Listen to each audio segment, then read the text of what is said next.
Well, hello there. Hello there. You didn't do it. Nope. You didn't do it, kid. Hello there. I like it. I like it. Welcome to the program, You're Outdoor insulted, Journal aren't you? Radio. No, not at all. Welcome to Brian Angelo. He is Peter Bowman. The rest of the crew, you know them. Come on now. Bobo over there, Dean over there, Nick sometimes over not there. over there. No, sometimes he shows up. Nick sometimes never he over doesn't. there. Whatever he likes. That's the beauty of it. It's a free, for Nick, it's a free society, right? Yes, he certainly is. you There's know. no doubt about it. And he knows it. And he knows it. Takes advantage of it very well. As would I. Absolutely. Welcome to the show. Great show today. Joining us a little later on is an old friend of mine who used to be a regular on the Outdoor Journal radio show when it was with the Fan, and he was our in-house tech.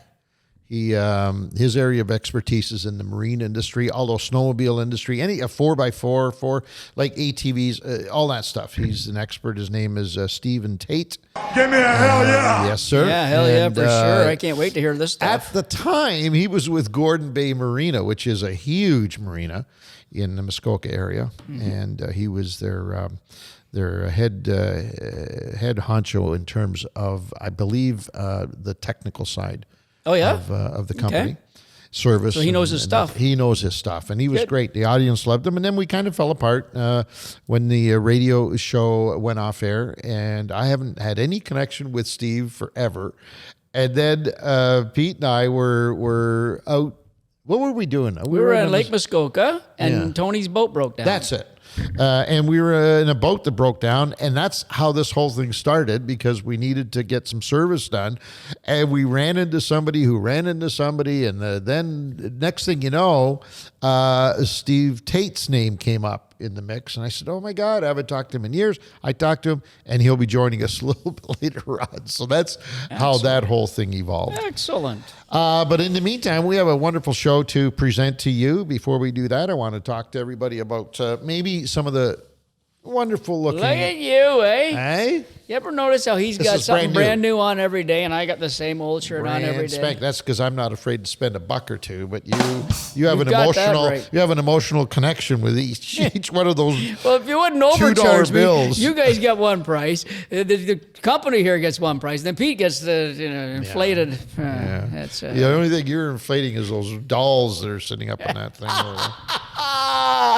Those are kind of cool. they're very, very interesting. I can't wait to see somebody put a garment on top of Well, one. we're going to do that very shortly, and our friend Vova here is going to be the DOP on that one. Dope. DOP. Yeah. Yep. Okay. In the news on People have fishingcanada.com. no idea what the hell we're talking about. I do don't they? know. That's good. Keeps them on their toes. Okay. Good. Listener feedback. Episode 90. New strain of largemouth. Yes, we ran that was a interesting. story on fishingcanada.com about this Florida strain largemouth that are about to get even bigger. There's a new strain that's coming in. They call it Titan Max. Great name. A wonderful Titan story. Max. Yeah, that's a great. And it's all happening on episode 90. We talked about it. If you're interested in going back and checking it out. But anyways, we had some feedback on it. Dan Robinson via Instagram says, howdy. That's what Pete was referring to. That's right. Now that big Supreme Bass thing, he says, that bothers me. We have open season on them up in Northern Ontario. And if these guys... On them, I'm assuming On he means them. largemouth and smallmouth, like the bass that they're existing right now, right? Yeah. And if these guys start to get into our waters, I can just picture the consumption of bait fish. Some things are better left alone. So I think what Dan is saying is that he's afraid that these Titan bass, he's not in agreement that we should be creating these monster species, whether it's bass or any other species, because, let's be honest about it. Nature had not intended for them to be such, right? Right. So he's saying if they ever got into our Northern Ontario waters, they would wreak havoc on the forage. He could be right. He could be right. Why? I don't know. Oh. I'm just saying. If it's a super fish, it is a feeding machine. The problem with that, I don't even know how they would. If there's a portion of Florida bass in there. Like the F1 is half Florida, but half northern strain, Right. Largemouth bass. I don't know how well that would do way up north because Florida strains apparently I don't think they can even live in, let's say, Lake of the Woods. The water But cold, hence why the northern strain gene would change that. I'm assuming that's what's going to happen. Maybe the combination would help them live, in colder water conditions. That's the whole idea behind it. I don't know what the Tait and Max. I can't remember Dean, do you remember what the ratio was or what the no, I'm not southern the Florida bass versus whatever. But anyways, I mean, he's right though in that sense. Like, aside from natural, like a splake is a man-made, isn't it? Right. They can't do that naturally, right? No. A tiger muskie can be done naturally. Mm-hmm. Muskie and a pike get together, and I don't know if they wreak havoc any more than a muskie or a pike. I doubt very much there'd be any difference. Is a splake bad for the bait fish population? The government has been using splake as the base for most of their stocking programs. Right. It seems to be working well. Well, right? Doesn't it? Yeah. They taste good. Yeah, they fight. They taste good. They look better than a straight laker. Now, have they displaced other species? Well, I think the program that MNR started years ago, MNRF, with the splake, is that they would put them in environments where the natural fish populations had depleted. Mm-hmm. And so rather than stock more of this natural, because there's a reason why the natural strain had been depleted. Right. So they're saying, well, you know what? Rather than spend money on, isn't it funny? Isn't it funny as I'm saying this? Here we go. I know where we're going. But isn't it like talk about hypocrisy? It's coming out of my own mouth, and I'm listening to it, and it's so hypocritical. So MNRF decided that they needed to invent this fish called a splake to put in bodies of water where the native species, in most cases speckled trout maybe, lake trout maybe, had depleted due to natural causes or maybe overharvesting. I don't know. But rather than replenish the cupboards with the same inventory, they decided, let's create a new critter to put in their place, and it's called a splake. And it was a wonderful program. It worked well. I enjoyed the benefits of that stocking program for years. Yeah. So are you 100%? Are you 100% sure though that's why they did it? Because the one or the other or both died off? Is that the exact reason? For sure. Oh, hell yeah. Okay. Hell yeah. Or lakes. Another reason that I'd heard that they put them in there is because somehow, and most of this happened in Algonquin Park. That was kind of the basis for this. And I saw that smirk on your face. You better watch your hands, fella, right now. Okay, sorry. We'll tell you if we need to as to why I'm laughing. Just sit tight. Sit tight. This is about to get interesting. Vulva for Prime Minister. That's all I can say. So anyways, so in some cases the problem was that there was an invasive species introduced to that body of water, where there was perch. Usually perch was the culprit. Bluegill, a lot of panfish were being blamed. And so rather than put more what they considered to be good fish, which would be the speckled trout or the lake trout, they said, let's create a test tube fish. We'll call it the splake. We'll take all the best of lakers and all the best of specks, and we'll put them together, and we'll put them in that environment instead of wasting good quality inventory of natural fish. And it was a wonderful program. And as far as I know, they're still doing it, and it's enjoyed by anglers galore. It's just wonderful. And then at some point, somebody said, hey, we need to replenish the natural Atlantic salmon on Lake Ontario. That's a bunch of bullshit. Thank you. And so let's now start spending millions of dollars, maybe turned into billions by now, who knows, millions of dollars on trying to reestablish the Atlantic salmon on Lake Ontario. So never mind the splake that we already spent money and are using elsewhere. Let's now, in this case, bring back the Atlantic salmon. Does that make sense to anybody? So here's something I've just heard recently, by the way. We'll move on to Atlantic salmon very quickly. I've heard recently that there are a lot more catches than we are aware of. Oh. So, and the reason, and I said, go ahead, Dean. It's a bunch of bullshit. I said, okay, that's my, and maybe Mr. Bowman, you don't know the entire story. I says, okay, enlighten me on this. The Atlantic salmon, as in a lot of fish in Ontario, have certain size limits. There's a size limit you have to have on Lake Ontario before you can keep it or whatever, something like that, right? Possible. I don't know. I can't verify that. So they're saying that these people are not, the charter guys, the fishermen are not showing the fish because they don't really want to spread the word because they like the fishing and they're getting more than we think. Plus they're not showing them because it's illegal to take the picture of these fish. So they don't want to do it. You know what I mean? Like Who the in whole the hell I is was trying told to that. perpetuate that bullshit? They're not trying to perpetuate anything. They just told me that. And I just started that out here. my They're saying that they don't want to show these because they're illegal to show on camera. Let's go with that. Let's go with that. So there you go. Let's go with that and move on because I'll get ugly here in a moment. That's a great one. What about the lakes with acid rain? Did they do that with the splake?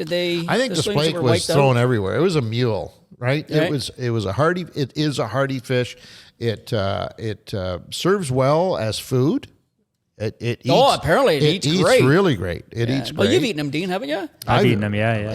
I've lived on them for 18 years. In So is it comparable to a brook trout? I think it's better. Really? Eh? Quite honestly, I'm lake not a trout's big not fan. as good as brook It's trout. way better than lake trout. Yeah. Way Sure. better. Yeah. And I knew to that. me, it's better than brook as well. Really? Okay. Maybe it's psychological because I hate the thought of killing a brook trout to consume it. Right. Maybe that's happening, but I don't know, man. You get in a creek and you get that little guy about 12 inches long in a creek. I have no problem putting the fillet knife into that sucker. I would dare say that you could put a splake in its place and you wouldn't even know. Oh, good. Okay. no, it's I believe great. that. I've heard they're really good. Anyways, go back to But- just but- very quickly to Dan. He's everybody's got their opinion, and he's probably right. They might wreak havoc. We don't know yet. They're a brand new species, right? They're Well, a brand anytime new you introduce experiment. something new into an environment, it has potentially, Especially with a name like Titan Max. like that scares me. Never. I am Titan Max. I will eat you, perch. But in order for that to happen, there'd have to be a lot of things going on. First of all, now if it happens illegally, as in some idiot, some moron decides that he needs to play God and introduce him, then that's a different ballgame Yeah. altogether. In which case, Then it could be trouble. then it could be trouble for Yeah. sure. But it's an interesting conundrum. It's funny. We love the idea of big fish, especially bass. Like the bigger, the better. But yeah, we don't ever think of the consequences that would maybe take place if that. But you know what? If you asked me deep down inside, said, Pete, we're going to have northern strain largemouth that have been natural in Ontario or Canada forever. You got a Titan Max and we got the F1s. We're going to introduce it all. I'd still rather get the Canadian record northern strain natural than I would any of the others. If I was going to get a record fish, I'd rather Wait get... a minute. Let me ask So let's you a just say the question. Titan Max got 4 pounds bigger, or the F1's got 4 pounds bigger, and the Titan Max got 6 pounds bigger. It'd be great to get a 16-pound Titan Max largemouth in Canada, but I think I'd rather get the natural northern strain largemouth bass that we've always had. I'd rather have that record than anything else that came in here. And what would They that be? introduced it. What weight would that be? 10.41, I think, is the So you would rather catch a 10.41 natural largemouth bass, 10.6 because you have to be over. Remember? 10 and change. 10 and change. Yes. So you would rather catch a 10 and change. Let's say you're on Lake Muskoka, just for the sake of arguing. And Beautiful. You're fishing there one day, and the leprechaun that we often talk about when you and I are on Up the on boat the- up comes on down that- on the cliff, right? Is up there and says, He's Pete, not going to do come that. here. Oh, he's going to do something different. Okay. I don't like the leprechaun you introduced the first time. Okay, go ahead. Come here. Yeah. And you use the trolling motor to go over because it's shallow where he is. He comes wandering down the cliff there and says, "Look, if you do me a favor, I'm going to bestow upon you one wish. And you being who you are, you do him the favor, because I know you would, and you wish for you would wish for, or no, he gives you three wishes. Sorry, right. he gives you 3 wishes. That's and better. Wish number 1 is going to be a northern strain largemouth bass. No, hang on for a minute. Okay. Is going to be a world record F1. Yep. A world record Florida strain, whatever the new Titan Max. Titan Max. Or a world record Ontario largemouth. Northern strain. It wouldn't be a world record. It couldn't be a world record. Oh, I said a Canadian record. Canadian record. So you've got those 3 choices: world record, Canadian record. You would pick the smaller of the 3. I would. I that would want shock to do it me, by the way.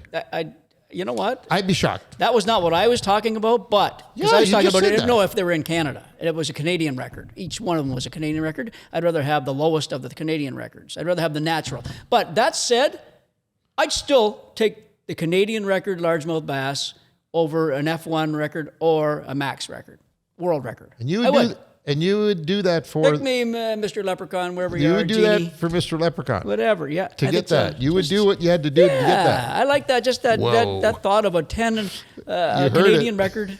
You would do largemouth. it. I would do it. I would do it. I know you would. That's a strange part about this whole conversation. What he's talking about is the strange part of this conversation. Okay, I'm just talking about record fish. I have no idea what's going through that shithead. There's over a there. price. There's a price for everything, my friend. I'm gonna Remember do that. it. I'm just gonna earn it the hard way by fishing. That's all I'm gonna do it. All right. Okay? Anyways, no, I'm just You joking sick with bastard. you. All right. Hopefully we've killed that subject, Dan Robertson. There you go, Danny. Podcast network highlights. We need to talk about that real quick. Yes, before we you get on with the apparently show. you did a little Yes, guest appearance on the Eating Wild podcast. I did too, and what boy, those guys are good. Episodes 19 and 20. You got 2. Well, yeah, they kind of talked me into staying on a little longer than I had committed to. We had a good time. Had a great time. Learned a lot about sharp. My biggest weakness is sharpening knives. I've always felt that I didn't have the complete. Most of us are like that. Right? I get it sharp. I can sharpen it, but it's not that. You know what I mean? Mm-hmm. Like you watch guys, they sharpen and then they just drop a piece of paper on the blade and it. A Japanese I steel, can't right? do that. Yeah. So the boys kind of taught me. I bet. Do they use a steel? Do they both use the steel? Yeah, That's I it, do. I do you? too. Right? I cheat. I bought an electric one, a high-end electric one. What do you mean? And one of those ones you put, it's either the Western angle or the Japanese angle on it. And I choose the Western angle on it, and I run my knife, and then I take the polishing blade, and I polish it after that. I do it all with a switch. Well, you lazy bastard. I know, because I know I can't do the right angle. I and would all have that, never stuff thought. like If somebody that. asked me that, I'd just say bullshit. Not Peter Bowman. He would never take the shortcut. I bought one because they're damn efficient. These things are, for those that don't know how to sharpen with the steel, it's a pretty good option. But it's so much. What I learned from these guys. I know where you're going. Is that with I'm this. not an It's all idiot tradition because and all that I stuff, love right? that tradition. You just called me an idiot, right? That's nice. That's really nice. You know, as we're sitting there, you want me to have some kind of weird shit with a leprechaun, and now you want to call me an idiot. Like, where the hell is this podcast going to, people? No, I love the sound and the feel Absolutely. of that steel against steel. I love it too. It's cool, but I just choose my easier way of doing it, quick, because I'm doing a bunch of fish. Well, you might want to tune in to episode I'm 19 gonna listen to it. Oh, I'm gonna listen to of Eating Wild because they will teach Not you. 20? No, it was in 19. Okay. They will teach you how to properly sharpen that knife. You'll throw away that electric piece of crap you bought. Okay. And you'll use the steel because there's nothing like steel on steel for sharpening. As far as Metal I'm on concerned. metal. Yeah. Anvil. Anyways, we talked about all kinds of things. We talked about shore lunches, which was very cool. Yes. I told them that I actually had done my first turducken from scratch, and they found that absolutely fascinating. So we went through that. I had a great conversation with him. It's a How wonderful long did episode. it take you to debone those birds? Remember? But for all three, about 40 minutes to an hour. The turkey was the biggest issue. I talked to a friend, a mutual friend of ours, whose brother-in-law is a professional chef, and he can do a bird in a minute, like a couple minutes. Is that possible? This is what he told me. That's what I said to him. I says, okay, Ange just told me about going through it for hours and upon hours and this and that. He said, oh, no, this guy can do it. He's done thousands of birds, and he can just do it. It's deboned. Is that possible? Before I answer that, I do have to tell the audience now why I'm smirking over in that direction every once in a while. You see, I have a bad habit. Oh, that's why you're smirking. I thought you were laughing at me. No, I like to run my hand to the edge of the table here. It gives me, like a comforting thing. It's like a security blanket. They can't see it right now, their hand. And they can't see it because my hand's off screen. Can they see your cup? Can they see his cup, Volva, right now? Yeah, they can see his cup. Yep. Okay. But every time I do this, my hand goes off screen. And our director, Vova, now has threatened me that when I do that, he's going to hit my hand. You won't see it. Well, you won't see when you do that. You can't try it. But Vova, if he did it, maybe if Vova, if you move your hand in and Vova just gave a little tap just to show everybody what he's going to do. He's going to hit me with a fishing rod. He's going to hit me with my own fishing pole. That's what he's going to do. He's going to hit me. People, listen to me. He's going to hit me with my own fishing pole because I'm reaching for comfort. This is a security thing for me. But he doesn't want me doing that anymore. Maybe it's like your sister, Mary Roselia there. Sister Mary Roselia. They slapped you with the strap. God, she was an awful woman. You know what I mean? God Vova's sister Vova. He's going to slap you like Roselia did there. Anyways, this might get ugly before the end of the show, folks. I just wanted to make sure you understood. Now, to get to your point, Vova, you have permission. If you need to pop him with the fishing stick, you go ahead, buddy. And if he doesn't like using his, I'll bring in a nice noodle rod for you. If he did that, there'd be an outroar from this audience. I'll guarantee you. They'd love it. They got my back. I'll guarantee you they got my back. If you got snapped with a fishing rod, they would go nuts for it. They got my back. I know them well. I know they do. To get to your point, can you debone a bird? And I don't even 5 minutes. At this point, I'm not even going to ask. Well, what size of bird is it? No, it's irrelevant. You cannot. I would love to be there and watch that happen. If this person could do it, done it. I'm asking. He specifically said 5 minutes. Yeah, something like that. It was ridiculous a number. Like I said, come on. It will take longer than that to separate the ball joints of the wings and the legs. Oh, ball joints. Sorry. Ball joints. I call them ball joints, whatever they're called, because that's one of the most time-consuming parts. Because you can't rip the skin when you're doing that. So it's a very time-consuming element. And I don't think you could do that on all four of those joints in 5 minutes, regardless of the size of the bird. Now, obviously, when you're talking to turkey, I was going to call you to come and help me pull that apart.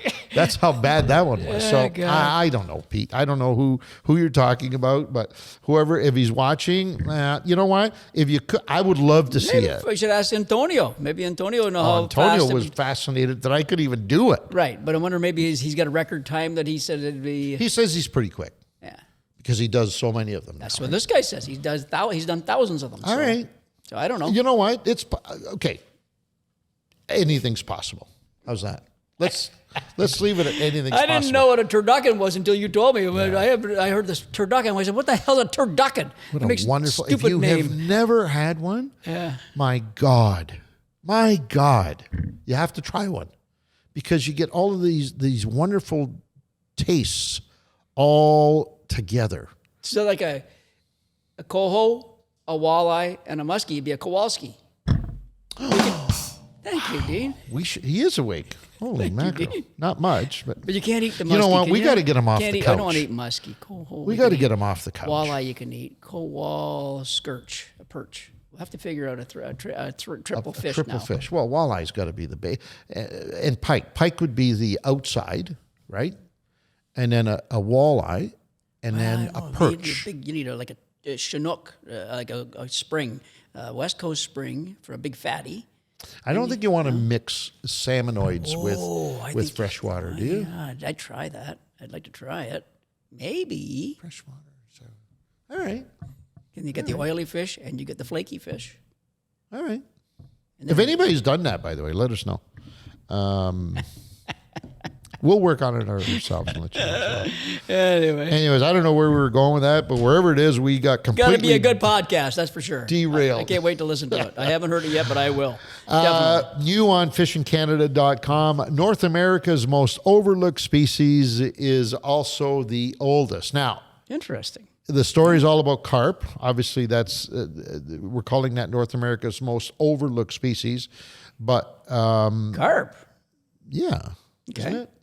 The whole, or do you think they're speaking specifically of the bigmouth buffalo? I think there's, yeah. All right. Number one, because a bigmouth buffalo is not a carp. It's not, but I wouldn't call it North America's most overlooked species, would you? No, I don't think so. I think that's sensationalizing. That's clickbait. But that's what the That's website. clickbait right there. Yeah, see, people, now you have to go to the website to check it out. See that? Look at that sucker right there. That's a buffalo. That's a bigmouth buffalo. Yes, it right is. There. They're in the sucker family, believe it or not. And if you look, that looks just like a carp, but everybody that's caught a carp, they have little barbels. If you look These at guys this picture, don't. these guys don't have any barbels on there. Yeah. So you're thinking it's a carp, and it looks just like a carp. We thought that fish, remember? Yeah. We thought that was a carp, and then we were Paul carp Castellano, fishing. yeah. We were carp fishing. Paulie said, no, guys, that's a bigmouth buffalo. Anyways, a new study out of the University of Minnesota Duluth focuses on the oldest and longest living genus of freshwater fish, Ictoibus genus. Good man. Ictoibus genus. I love it. Known as the buffalo fish or bigmouth buffalo. It can live up to 110 years. Now, I was surprised when I first read that. This whole story, to be honest with you, was kind of, to me, a little bit off kilter because forever I have assumed that the oldest living freshwater fish would be the white sturgeon. Correct. That's what I think is the oldest, longest living. Until I looked into it. So you did the research for this? No, I've read the article and did some research afterwards. Because I was going to say, if I'm relying on your research for this, then I know it's a bunch of... Listen to me now and talk... It's a bunch of bullshit. Listen to me now and talk to me later. Okay. So I had a few species in mind of the same thing you're saying. Sturgeon was one of them. Gar was another. And lake trout. We always hear about lake trout, how old they live. You know what I mean? They can live over 100, I thought. No. Here's what I got.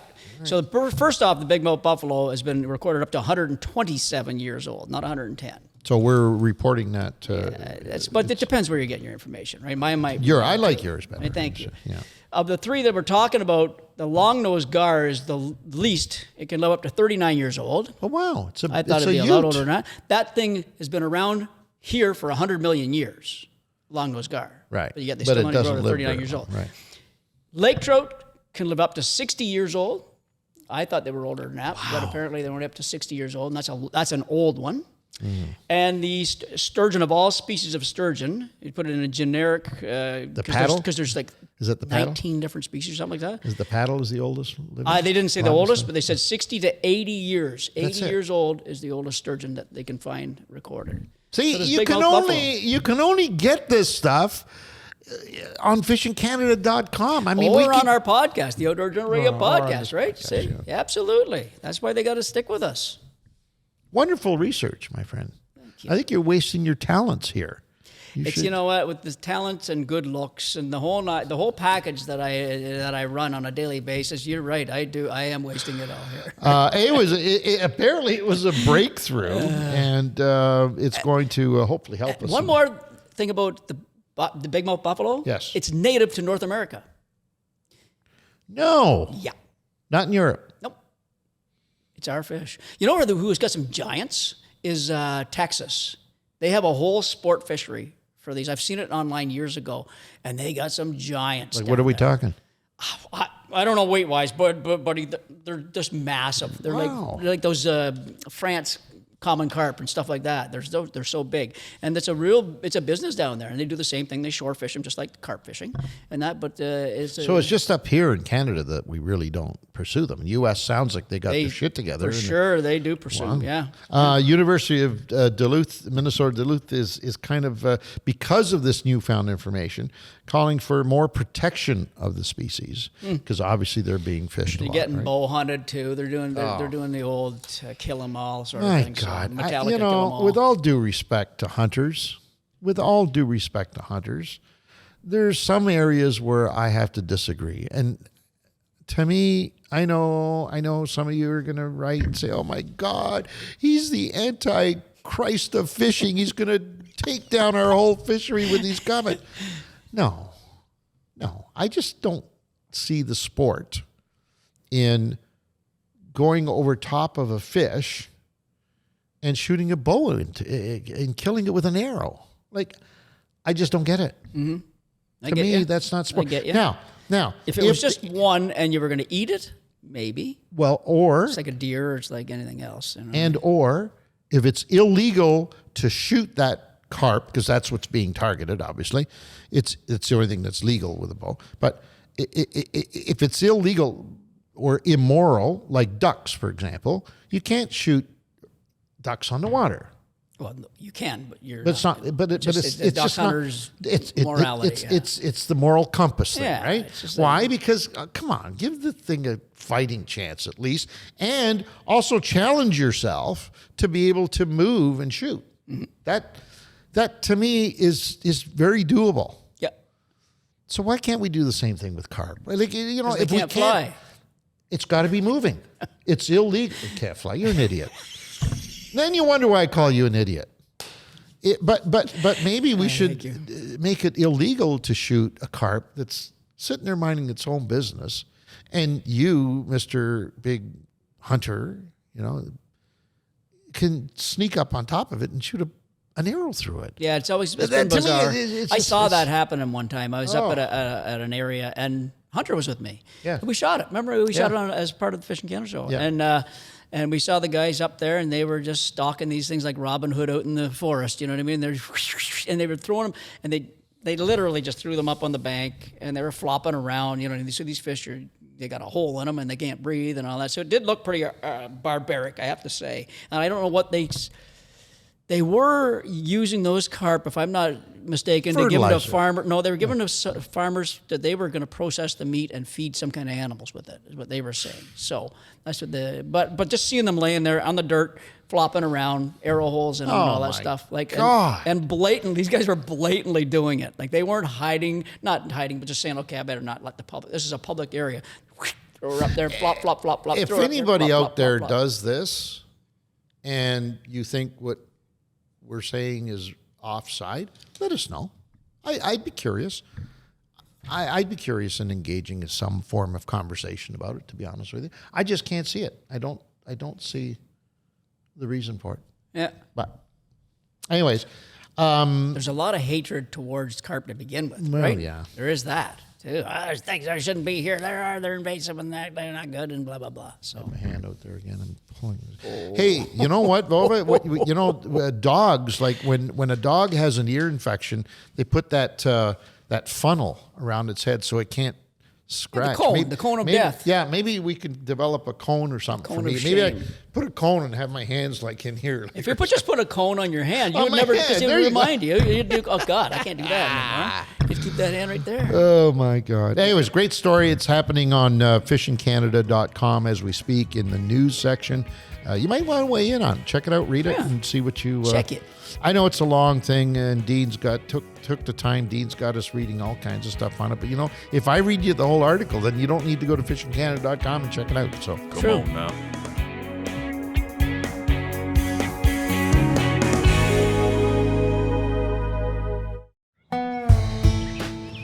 There's an adventure just outside these walls. It's something you'll hate to leave and can't wait to get back to. It's a place where memories are made and bonds are forged. For some, it's hitting the trails. For others, it's a weekend at the lake. It's a place full of campfires and quality time. This year, take some time to reconnect with friends, family, and nature. No matter what adventures await you, Coleman has the gear you need. Visit colemancanada.ca to gear up today. The outside is calling. Answer the call.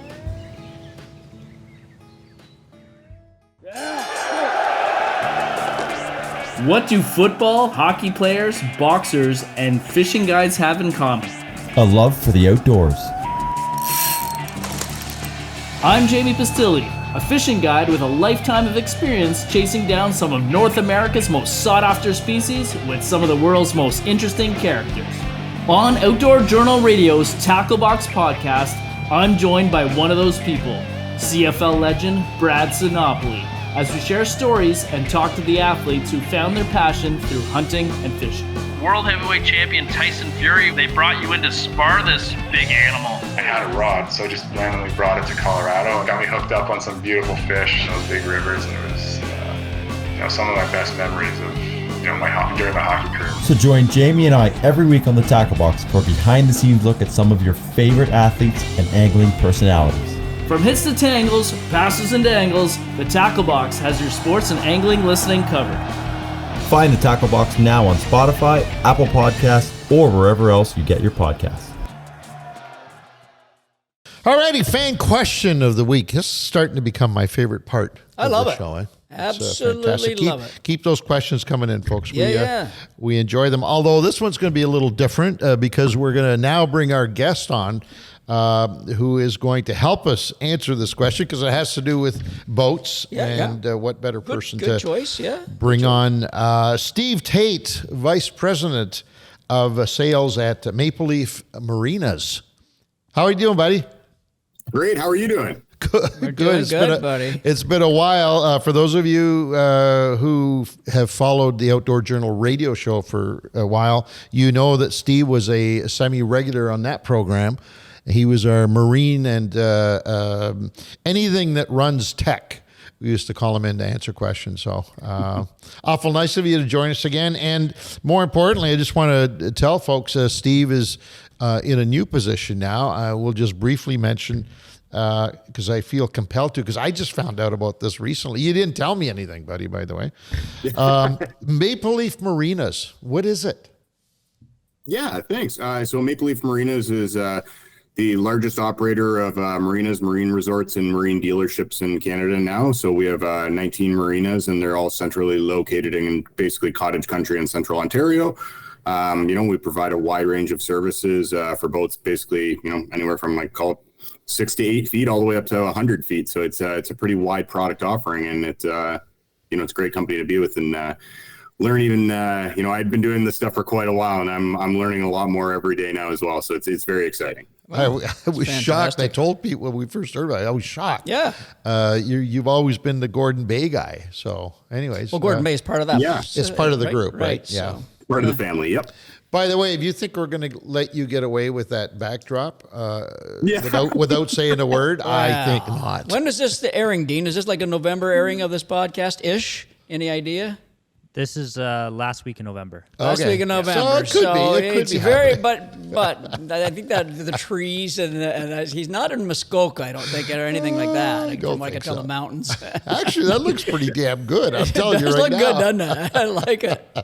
Well, we always believe, a nice boat goes along with a nice cottage. So No True kidding. enough. True enough. Steve, we're bringing you in a little bit early because this week's fan question, as we just alluded to, is about boats and marine, and you could probably help us answer the question. It comes to us from Nicholas Tryon from Napanee. Napanee, the place to be. You're probably related to him or something. No, probably just old fishing buddies or something, hunting buddies. Napanee, Ontario. He sends it via email, and he says, what's he saying here? He fished with He Jamie. recently hired Jamie Pastilli on the Ottawa River. Him As and a Tammy, guide. his wife, went out. I think they went on 2 outings, and they did well. Wow. They got muskies on both They got trips, I muskies. believe. Yep. Wow. Yeah. So he says, howdy, I wanted to start by thanking you for the content. Did you notice how he said Howdy? That's what Yeah, you- he's I listening. found out who that was. That's Minnie Pearl. Minnie Pearl. Remember I said, who is that? Or who is that? That's it. Minnie Pearl. There you go, buddy. So he says, howdy, I wanted to start by thanking you for the content that the ODJ Podcast Network and the Fishing Canada show provides. A 10 out of 10. Yes. Hello. Thanks, Nick. I met Pete at the Flying J. Do you remember this? Flying J, not really, because I met a lot of people in my day. In Napanee about 15 years ago. 15 years ago. Do you think I'd remember that, Edge, no. knowing me? No. 15 days ago? No.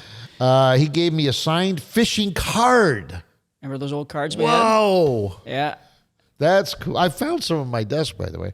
I'm going to do something with them. My cards? Some of me? Did I Yours, sign mine, them? and Reno's. No way. So I think what we're going to do is have a contest somehow for those 3 cards. Cool. Yeah.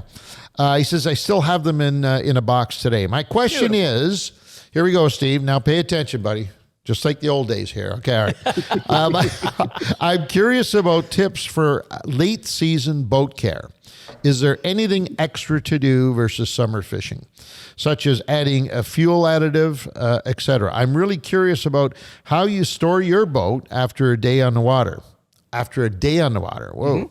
I know where he's coming I from. don't have heated storage. I would love to do some late season fishing, but I'm terrified of having water in the engine and having it freeze overnight. Great question, because I don't think there's very many people that know the definitive answer to being able to run a boat, put it inside or in storage, run it the next day, run it back during Or the leave fall it outside season. in your Or driveway. even leave it 'Cause outside. that's what most people are doing, Yeah. right? So, Steve? And this time of year, by the way, just to add to that, you can have days of, like today, plus 10, beautiful day of fishing. You throw it in the driveway, and then it goes down to -3 to -5 tonight, and then tomorrow's back plus 10. You don't really know, but that's, whatever, if there's water in there, it could freeze. So Let us know about that. What do you think, Steve? Yeah, I mean, it's a really fantastic question because it actually, appeals to pretty much all the range of boaters in the sense that you could have, a boat in a boathouse on a lift. You could have a boat just at a dock. You could have a boat in a driveway. And actually the answers vary between all of them. But the fundamental thing to understand, and I guess I should start with asking, I'm assuming it's an outboard, because if it's an inboard or an inboard outboard, the conversation is going to be much more in depth. right. I would think it's an outboard. Let's for look sure. at it as an outboard for sure. Yeah. Yeah, so if it's an outboard, I think the thing to understand is that, at this time of year, if the boat's in the water is warmer than the air in theory, and the boat actually has a little bit more of a chance from freezing. So if you're hovering right around it, you're actually best to leave it in the water. Nights like last night, for example, in cottage country would have frozen probably a block on the ground, but the water's still, open. You can still boat. It would probably be fine sitting in the water. Okay. Interesting. Yeah, the big thing is most outboards are self-draining. So, even if you just give it a bark, it's usually okay. The thing I look towards now, and he raised great questions, was the systems on the boat are not as durable or designed to drain on their own like the outboard motor is. So the concern many years ago, before all these systems existed in boats, was, hey, the outboard motor is not as advanced. It doesn't drain as easily as you think, and you got to make a point to do something with that outboard motor. Now the outboard motor is very advanced. It is pretty self-draining to a degree, and the boat systems have gone much more extravagant, and as a result, they now need the care. So my recommendation would be just making sure that all your pumps are drained, that you don't have any water in a live well, anywhere. At the end of the day, most of the boats are light gauge aluminum. They're aluminum, it flexes. When things freeze in there, it could push even a seal, some silicone, a rivet out, anything that holds one of these tanks together. And that really is probably going to be, the really infuriating problem, because it's not something you're going to notice right away either. It's just going to annoy you that you're like, why do I have water? Why do I have this here now when I shouldn't? So my recommendation is really knowing your individualized boat, watching those pump systems. The other thing is, even electronics, everything's loaded nowadays. It can't hurt just to make sure, give it a wipe off, make sure there's no excess moisture before you're putting covers on, and that doesn't, freeze, then unfreeze and cause, glaring screen issues and things like that. So I would watch more of the systems on the boat, not saying the motor isn't in need of care, but yeah. And I would also always make a point of, ironically, boating is a warm weather thing, you hope, right? And warm weather is actually harder on fuel than cold weather. So as we're going into the colder seasons, in theory, the fuel isn't actually as big a concern as long as it's not just sitting for months. Yeah. Whereas, fuel even sitting for a day baking in the sun, it's not great for it. Interesting. So we have two things here. First of all, one thing you said that really stood out with me. At this time of year, it's almost better to leave it in the water. Yeah, I've never heard of that either. I haven't either, and that's great information. Advice. Yeah. So this time of year, as long if as you can, right? Obviously, most people can't if they're trailering to. No, but at the cottage, for example, right? Rather than take it out every night. Yeah, from the weekend and Sunday, just leave it in the water. The water's not going to freeze, which this time of year doesn't freeze. It's not going yet. to. That's an interesting one. That's good. And the other one is something we never think of, but then we have heated storage, so we don't need to. But even before, we never thought about it, and that is the boat itself. live wells, pumps. Oh yeah. My boat's circuit. in my driveway right now, and I do it every year. And I fish right until December as a rule, open water. And Steve's right. Your live wells, you got to make sure. I had a pike in it the other day. I forgot about the pike, and then I got home and I said, "Oh damn, I got a pike in there." I had to go back out and get it with water in there. The pike was dead, but it was still in water. I wanted to keep it. So you got to remember that kind of stuff and let it drain out. A tip that I do all the time. Steve, and you'll probably agree with this, is that when I put the boat on the trailer after a day on the water, you're tying everything down. So like Steve says, you just give it one quick spurt, but you make sure you're trimmed it all the way down. So that all the water is just draining out of that bottom end like that. Just leave it there. And then that's the last thing you do is then you trim it up, put your motor tote on there, or whatever, your transom saver on there, trailer at home. And then on your driveway, it's not even a bad idea to just take that motor tote off and put it right back down again, and leave it in your driveway to drain any excess water that way. It's kind of an easy tip to do. And it sounds mindless, right? When you think about it, you say, well, yeah, of course you do that, but most of us don't. Most of us don't. But when you're just strapping everything down, just leave it all the way down, and then that just gets enough water out of it that there's no problem. Another thing that Steve, I'm sure Steve will agree with, this doesn't cost you a whole lot, and it's easy to do at home if you want, is about September-ish. If you're going to do what I do, is push it right through the limit, is change your gear oil in the fall so that there's no water in there that can freeze. Even if you do it again in the spring, twice doesn't hurt. It's not a real expensive. Changing your seals is going to be expensive. Everything else, if you have a problem, is going to be. Just get that gear oil changed in the early fall so that if there's any water in there, it's gone. Then you got pure gear oil in there, and that'll last you right through the winter and then into the spring. So that's what I do, anyways. No, I completely agree with that. I mean, gear oil, we don't even look at as a recommendation. It's a need. You need to check it to make sure there's no water in there. Again, the aluminum housing on most of the lower ends now is much more, designed for efficiency than it is to be tracked by improper maintenance, to be truthful, right? Yeah. So you just, 100% agree with that. The other thing I would say too is your pumps. You brought up a good point there, is the manufacturers have done a great job in making a product in a wide range for almost everybody, right? So you have pumps that are very, plasticky and value orientated, and then you'll have very heavy duty brass pumps that are a lot more robust. The tolerance levels between those is different for what they can handle, right? So I think it's very key to watch your boat components. Mm-hmm. Something you said, I just want to clarify about change. You said, or you can change it in the spring again. That's if you use the boat after you change it in the fall. You obviously would not change it in the fall, put the boat away, and then change it in the spring. What I'm saying is if you change it, clear it in September, then use it September, October, November, the boat, then you should change it in the spring again, just to be safe. It's not expensive. Yeah, it's a little overkill. Yeah. My opinion, but obviously it's good for him. We had an opportunity to use one of your marinas this year. That's right. We had a problem on Lake Muskoka. We had a problem, and that was one of the recommendations that was made by Chris. I think the gentleman's name was the mechanic. Spirit Bay, is that the marina? Mm-hmm. Yeah. That was a great place. Those guys were fantastic. And he said to me, when was the last time you changed the gear oil? Where you did the Lake of Bays there. That one you're talking about? Where we changed the lower unit. Baysville. That was Baysville. We went to two of them, Baysville and Spirit Bay. Yeah, okay. He says, when was the last time? Again, coincidentally, the general manager is the same person at both, and he's a big fan of your show. He's been listening for a long, long time. Oh, great. Fantastic. But anyways, the mechanic said, when was the last time you changed the lower unit oil? I looked at him, he looked at me. I mean, well, last November. Yeah, maybe November. And he looked at me, you got to be kidding me. I said, no. He said, well, we're changing. We're changing it right now. And he did. And he pulled out. It's a good thing because it was in need.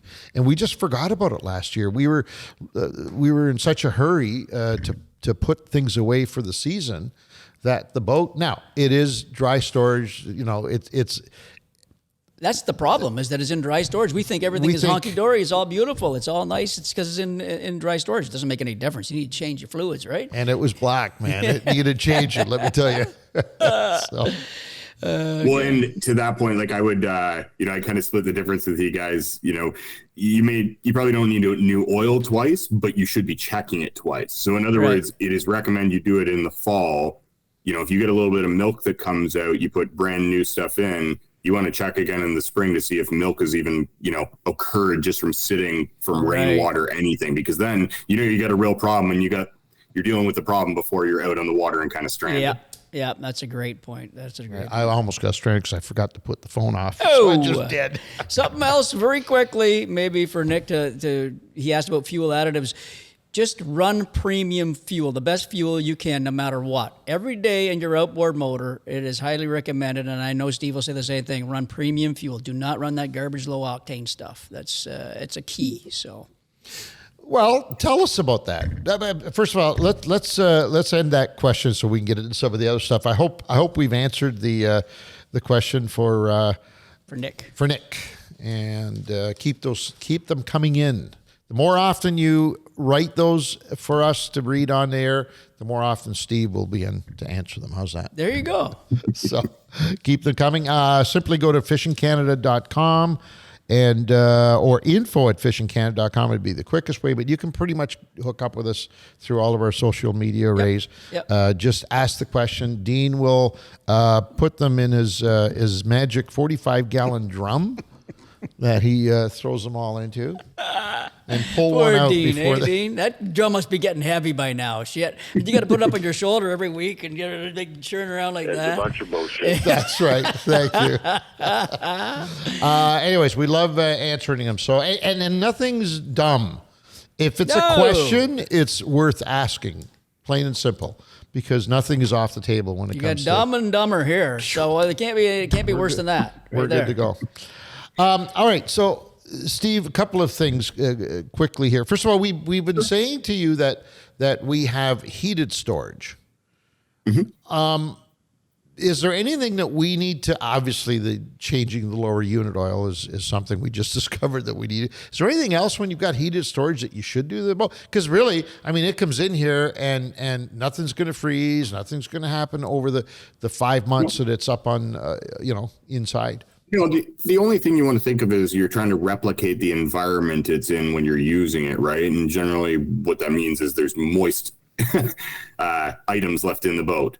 That you need to clear. Because if it's sitting in a seal, the boats are made very well nowadays. The compartments that say are sealed, they're sealed. And when you leave something moist in there, it creates mildew and stuff that nobody wants that grows things. So I would just say making sure all your wet items are out of there, and other than that, no, the boat's okay at that point. Stabilizing the fuel still because it's sitting, and it's not, again, it's above zero, so it's worse than fuel sitting than if it was below. So yeah, things like that. But no. Okay. He reminded me, I don't know if you remember this, Ange. We and one of our old Prince crafts. It was in the summertime. We had it outside of the old shop, and we had a cover on it. And we had all the compartments closed, and there was mildew in there, and we hadn't used it for, I don't know why it was a certain amount of time, but we opened up, remember opening up those things, and the life jackets were covered in mold? Yeah. Covered in mold. Yeah. Like, not everything was, but these life jackets, there was other things, and it was nasty, and we had to throw all this stuff out, so that can be expensive, too, the mold or the mildew that happens, and, et cetera, so that's something you always got to be cautious of, too. No, you're right. It's actually coincidental to the point on cost. The first items that are susceptible to mildew seem to be your safety items. Isn't that wild? Isn't that crazy? Yeah. Like the guy, I hate to say, the kid's like toy water gun that is made of mostly plastic. It just wipes off. It's fine. Yeah. But your expensive life jacket is like, the water gun was $10 and the life jacket was $100. No. Yeah. So I was talking to a mechanic a couple of years ago, and we were talking about boats that are brought in. Of course, everybody wants their boat ready for the thaw, right? In the spring, they want to be the first in line, and of course, there's usually thousands of boats ahead of them. But I remember this story. This one time, the guy told me that he had a boat come in early in the year, and it had lost power. They put a new battery. They checked and what it ended up happening was that a mouse had been eating away at one of the return power lines, and it just caused all kinds of havoc in their service. Wow. Mice apparently are one of the biggest factors when you have an electronic item that's not working on a boat, especially after it's been stored for the winter. Mice usually are the culprits. What is up with that? They love from what I understand, it's the glue in the wiring. One of the resins they really like. Are you kidding me? Yeah. No, they're pretty attracted to it. It is an issue, to be truthful. Like, in the industry, we're just all cognizant of it, and we do what we can to have anti-deterrent systems for it. I mean, I suspect your next question is when you're at home and you store it yourself, what do you do? There's a million old wives' tales of, mothballs, bounce sheets, like endless things. I mean, the nice thing about the bounce sheets is they at least smell good after it. Well, he gave me a little tip. He gave me a little tip, and I was going to mention that. Put a cat in there. Well, that would be ideal. First of all, the minute you cover something, you're making you're building a whole community base for mice. Because they want cover in the winter as well, right? So it's perfect. So one of the things that he said that works extremely well, aside from bounce, aside from mothballs, which don't smell too good in the spring when you open things up, is peppermint. Peppermint spray that you can buy at, a health store or beauty store, wherever they sell all the little scents, oil-based scents. Well, you take that and you put it in a mister, a bottle with a spray top, and you dilute it by 50% with water, and you spray all of your wiring that is exposed or that you can reach with this stuff, and mice be gone. He says it's an amazing. Well, in fact, I tried it myself, not on the boat, but another area where I had a mouse issue, and it works really well. Really? Extremely well. And it's biodegradable. It's not harmful. It's just the scent. Peppermint. So remember that. Peppermint. Get some peppermint in the boat if you're going to cover it up in the winter and leave it outside or inside. That's a great tip. Yeah. I like that. There you go. Steve learned something too. I love it. I'm teaching the teacher. Love it, man. I've heard of peppermint for a couple other things actually, but never in that application. That's great. And the best thing is the York peppermint patties and you're snacking when you're fishing and snack. They're the best. There you go. They're the best. We just had them about 2 weeks ago. We just ate a ton of them. Oh my God, it was horrible. All right, Steve, let's talk a little bit about this new group that you work with. If we could quickly just mention how many marinas are involved in this? 19. Wow. 19. Mm-hmm. Good. But each marina still maintains its own name, like Gordon Bay still is Gordon Bay Marine? Yep. So all the properties keep their branding and, the culture. We retain a huge amount of the staff. We're thankful for that as well. We just try to provide support and scalability to the individual properties. That's really our goal. From a consumer standpoint, what's in it for me? Where's the consumer going to benefit? You have a large support network now. All these marinas would have been competing with each other before, and now as a customer, you're just part of our family. So it doesn't matter where you are, we're going to take care of you, and you're going to have prioritized service as a result. So you would, if you needed a part and didn't have it at one marina, you call the other marina over there, boom, they can get it to you within a day sort of thing or something instead of waiting for weeks or months. We have mobile parts vans running around. We have mobile technicians. We're pretty in connection with each other. So, it's even still operated almost on a family basis to a degree in the sense of one employee just knows the other employee from, interacting before we own the group. And it's like, oh, that guy's going to need this. I'll run it on the way home. It's a really unique culture in the sense that we get to, leverage the size of the organization, but we still do run it like a family company. It's really unique that way. And I think it's fitting for the industry because at the end of the day, most of these people are coming up to, their boat is their home or their cottage away from home or their cottage is their cottage away from home. And, I don't think they want to be put into a very overly regimented corporate environment. Right. And obviously for new products too, like new boats and new motors, now all of a sudden you can draw from 19 different locations. If you're looking 100%. For a Merc motor or, whatever you're looking for, right? Yeah, we carry 26 different boat brands, and it doesn't matter, which marina you're at. If that, marina doesn't carry that particular boat brand, you can still get it through us, and we support it as if you did buy it from that marina. It's, it's kind of all the benefits and freedoms together we try to think of. Hey, Steve, through the summertime, this is just a thought just come over my head. Mm-hmm. You're in your servicing of boats, motors, whatever like that. Do you get more people that bring the boats to the marinas, or do you get more of you guys go to the cottage to service a boat? Wow. Yes, it's a great question. It would depend, of the 19 marinas, I would say 3 or 4 of them would be more they're going and servicing the boat, at the place for the people. Wow. Then, 3 or 4 would be it's all coming into them. Then the other 3 or 4 would be they're servicing the boat, in the water in their slip, but at our marina because the boats are, Right. 60 to 100 feet. So, you get a wide range between a 12-foot Princecraft with a 9.9 on it to like, a 75-foot Sunseeker that, you can house 2 families on basically comfortably. So, cool. Wide range. That's the whole concept of it's like a doctor making house calls. To have a mechanic go to a cottage. That's pretty cool. That's craziness. In terms of pricing structure, because obviously you have a lot of folks, probably the majority, especially during these times, they want to go price shopping. They want to see where the best deals are. Having a group this big, is that good or bad for the consumer, in your opinion? Yeah, no, I mean, it's a good question. There's certain things that we can offer scalability on as a larger group that we couldn't as a smaller group, which, inherently would pass those savings on to our, clients, customers. But at the same time, there's other cost items that don't change with scaling, truthfully. And, that puts us in the same place as a smaller business operating. So I think really it's about the customer's experience now. And I mean, I think the manufacturers are, not in any way trying to wean out mom and pop shops by any means, but just say, hey, if you want to carry our product lines, we expect you to provide the consumer with a certain experience, and this experience is going to need, no matter what you say, this level of investment. So if you're willing to make this level of investment and you want to make the experience great, then they want to partner with you. And so, we're trying to do that. I mean, we ask that our clients, try to give us as much of their business as they can through sales, parts, service, all of it, right? But at the same time, we understand that's got to be rewarded. That kind of loyalty is deeply appreciated.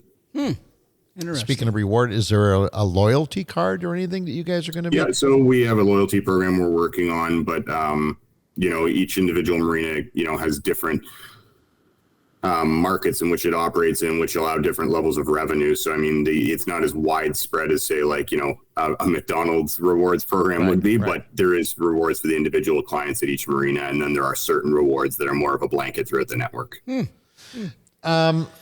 Is it a coincidence or just a matter of good timing that this has all taken place immediately post-pandemic? And the reason I ask that, because as we know, during the pandemic, things were insane in this industry, whether it was boats or outboard motors. I mean, it was totally insane. In the 40 years that we've been in business, I've never seen it so volatile. It was crazy. The pandemic ends and things seem to have settled down a little bit. Is this group a direct connection to the pandemic, or was it just coincidental? No, I mean, great question. I mean, so I guess the answer would be coincidental in the sense I think it was more, and I'll answer this question more as Steve from my previous roles than I would as my current one. But I think it was more just the general age demographic of the owner operators from within this industry in Ontario and maybe even Canada. I mean, you could see it already in the US happening, when groups like One Water started, or even like, Safe Harbor, a lot of what they were buying was just people who were not succeeding it to their kids or their family. They just wanted to get out for a variety of reasons, age, done it, been there, who knows, right? I think that, Canada always tends to follow the US markets a bit. And I think that's all that it was we were already on this kind of like, there was an opportunity with so much succession going on in the place, the market we operate in. And it was like, let's do this. And then at the same time, the pandemic did happen. So, and I think the pandemic was obviously great for boating, but I believe in Caetabus paribus, which all things are going to be equal. So I'm sure we're going to feel a bit of the slow from it too. I mean, I think that overall the industry will have grown a little bit from it, even when it normalizes again, which is great news for us. And, I'm excited that more people, truthfully, younger people are getting into boating. I mean, I do what I do because I was put on a boat when I was months old. And the first thing I did with my kid when they were born was put them on a boat. So I sincerely hope for people my age and younger that they want to do the same thing. How could we compare right now, post-pandemic to pre-pandemic? Is it better now still, or you're talking from what sense? What boat sense? sales, like you said, boat sales went nuts. Boating went crazy in the pandemic. So how was it before the pandemic, and how is it now in comparison? Is that a weird question? Maybe I don't know. No, it's a good question. I think it denies my theory a little bit in the sense that it was okay, then it got great, and I think it's okay again. But in theory, it should be maybe not okay for a bit because it was great. Right. But no, everything still seems to be tracking okay. And it was like before the pandemic. I mean, it was it was how do you say this? It was, it's a professional level industry. It's like playing a real game of hockey. You're not playing shinny. You're coming to work to do your thing and compete and do what you can. But, nobody was starving and nobody was hitting the high notes. It was a lot of fun and a great industry. And I think we're back to that now after going through greatness, but that also caused it was a lot of work, and it was a bit of a gamble in certain points. Sometimes you're just like, do I do this? Do I not do this?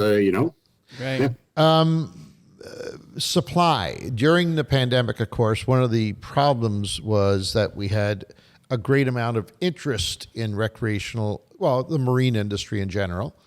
I can only equate it to the fishing industry, obviously, but there was a great amount of interest developed during the pandemic. But unfortunately, the pandemic also crippled our ability to manufacture and ship product. So it was kind of a little bit lopsided, more demand than supply. Where are we now with supply in the industry, in the marine industry? Yes, everything's basically normalized again. I mean, we have inventory on the ground. We don't have, too much, too little. It's all pretty normal again. Okay. I would say we're just in the years, that were reflective right before the pandemic. Everything was kind of just status quo, which the weird thing is that seems weird, right? People are like, how can it be normal? I don't get it. And you're like, it feels weird for me that it's normal. So you're saying that if I want to go out and buy a Merc or a boat package right now, I don't have to worry about facing year and a half wait or exactly. 2 year wait. I can go out right now and to go to any of your marinas and sit down and either order and get delivery of a product in relatively close time frame, or better yet, I can go in and I know that there's a ton of inventory and I can actually pick and choose. Yeah, I mean, I would answer somewhere in the middle, and I mean, yes, you could definitely, we have this joke. It's like, you want a boat? It's like a pizza. We'll get it to you in 20 minutes, or there's a problem for you. Like it's, okay. Yeah. So, I mean, for the 80% of that, you're probably okay, but there are still consumers that want to customize their orders and have exactly what they've always dreamed about. And, that's an awesome thing. And there is a bit of a hangover still from the supply chain on certain items, right? So like if you want to order exact model of an exact thing with a certain option, you might still be like, a year out or half a year or something like that. Or if it's a really large boat that they can only make so many of a year, you could still be maybe even 2 years out on that wait list. Okay. But if you want something that I would say the average consumer, average family person wants to use, and you're looking for a bit of a deal, there is inventory on the ground now. And if you're willing to sacrifice that it's black versus red or whatever, you'll get a good deal. You'll get the boat right now, and you'll be spending those years out in the water. Beauty. Does somebody call a central number and say, "Hey, I've got a cottage on Rice Lake, and I'm looking to buy a 20-foot aluminum boat or fiberglass, whatever it happens to be, and I want a red one," and then you guys kind of go through your network? Yes, it's a very good, good business question. We try to kind of split the difference in the sense that each property again runs its own individual brand, and they have their respective clients that they deal with. If a consumer is new, it would be you come in through the marina through a referral website, many different avenues. But if you're using the approach you just said exactly, they would go to more the Maple Leaf website or call the Maple Leaf information line, and the information would be directed to, hey, this is the brand that you're looking for, and this we have multiple stores. Where are you located? Okay, well, this is the brand that's carried in that closest store.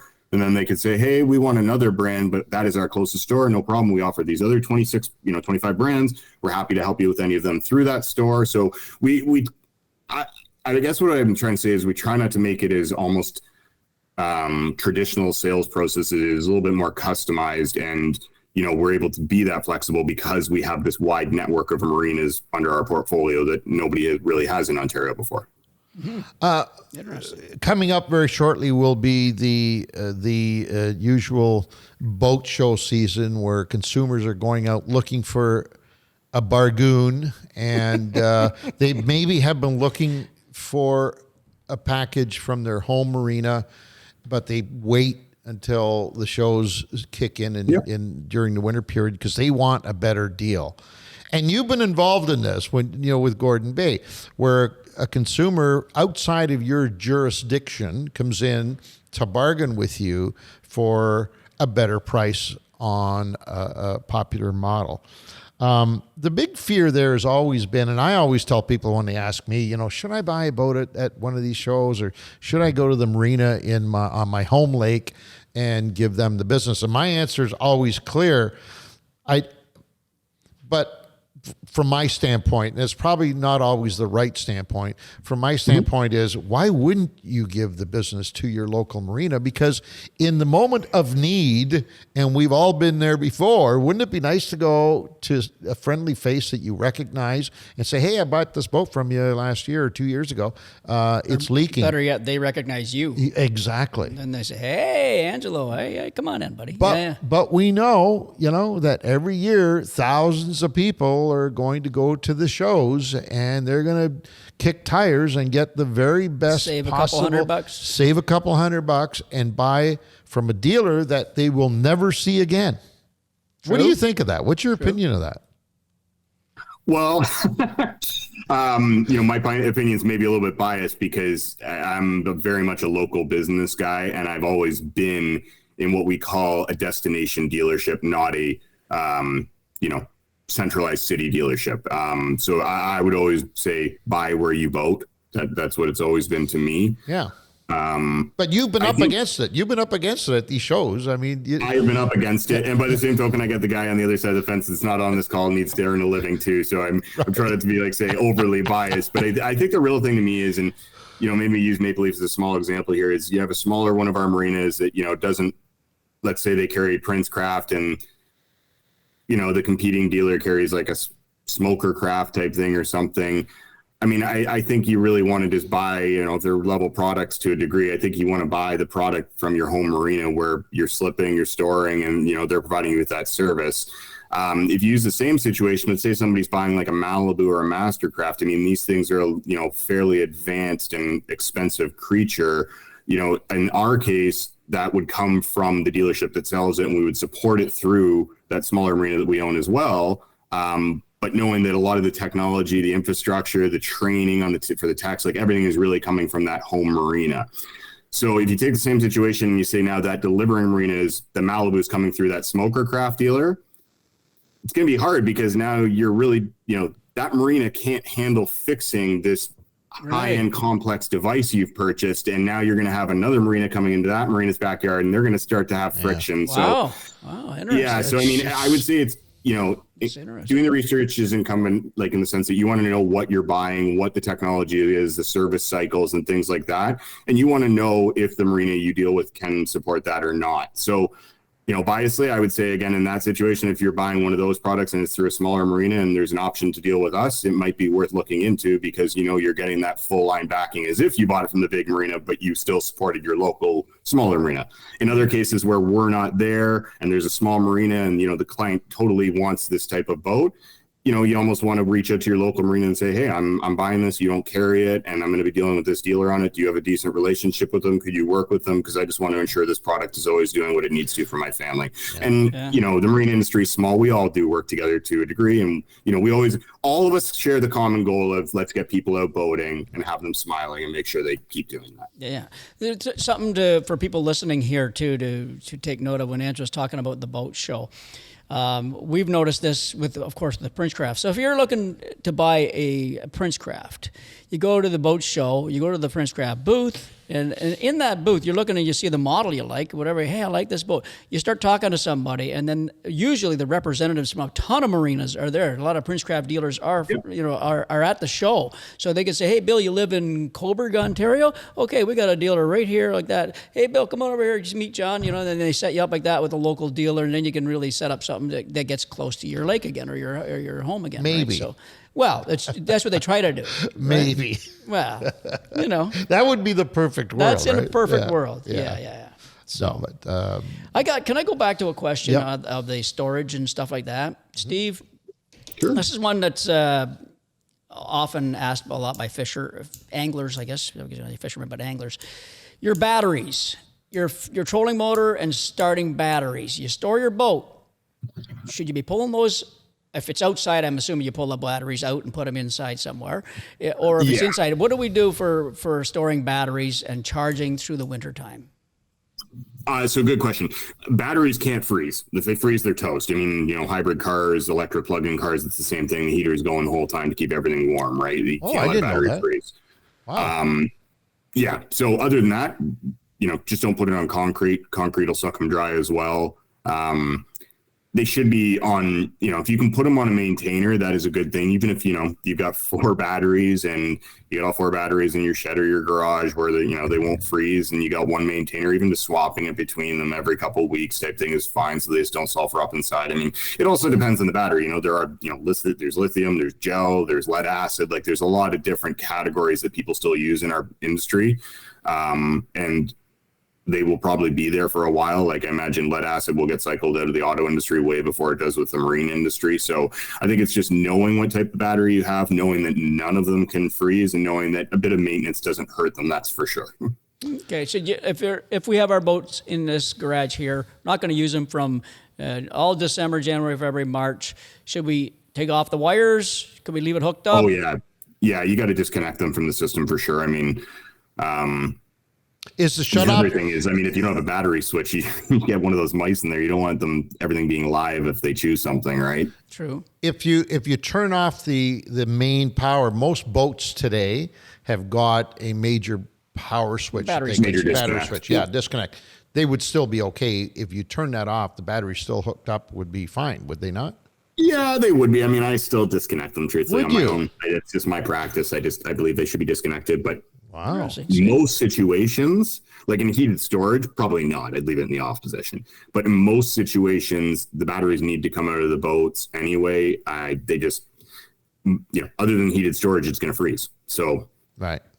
Something to take note of, and it happened to me yesterday here on our boat, Ange, is lithium batteries often go into a sleep mode as well. So I went to start up because I wanted to get some waypoints out of the GPS, and it wouldn't even turn on. I thought, wow. So I put the charger on it. Within 2 minutes, everything was back to full charging, and I'm thinking, wow. So, but they go to sleep. So there's the battery systems in these boats now they're much more complex than what it used to be. You and I went through that in the initial stages of switching over to lithium. Absolutely. A few times Going to we sleep like that. were shocked. What the hell's going on? Remember? They can't be dead. They can't be dead. Yeah, and now we know that those computers will become inactive.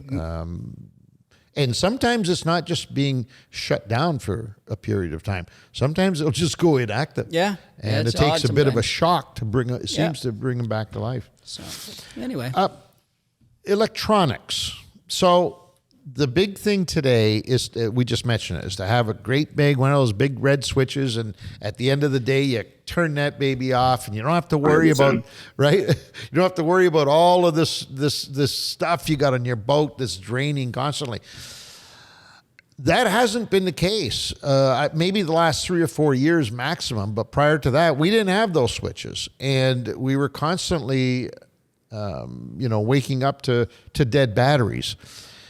Is that a practice that you would suggest a boat owner that's, let's say he's got a 5-year-old boat, something that you suggest taking it into the dealership and having this switch installed, or maybe even do it themselves if they're handy? It's not like these boats were okay without one, and now all of a sudden they all have to have one. The old boats need one, in my opinion, as well. I agree. There's multiple things here. There's an industry correction because truthfully, we're all putting so many batteries in every year because there was no switch and they just kill this battery would die. So no, they should all have battery switches. That's why they do, part of the reason they do now. You can get different levels of battery switches. So, just if 5-year-old boat, putting just a main disconnect in for sure. I mean, especially, this is what I was going to say. If you're adding electronics, you should really have it. I mean, if you actually power up the electronics, turn off the battery switch, you can count to like 3 or 4 Mississippis before everything dies. These things are holding a lot of voltage in their systems. Crazy. And they should be drained and shut down properly. They're not like a laptop or a computer that we all use every other day. And if it's in sleep mode, it's at least getting woken up on a daily basis. These things search for weeks, months. So they should be turned off properly. So I 100% agree with it. And they're getting more advanced in the sense like a car, like if, you have a basic one and then you have ones that are completely automatic and ones that actually work off, telematics. So like you get notifications on your phone and eventually the system will just turn the actual battery switch off in an automated fashion so that even the telematics are not drawing on it anymore. It's like, okay, the battery's down to like 50% now. We got to run bilge pumps. Like, you know, I'm going to stop giving you messages that your oil change do now because it's, you know, priority.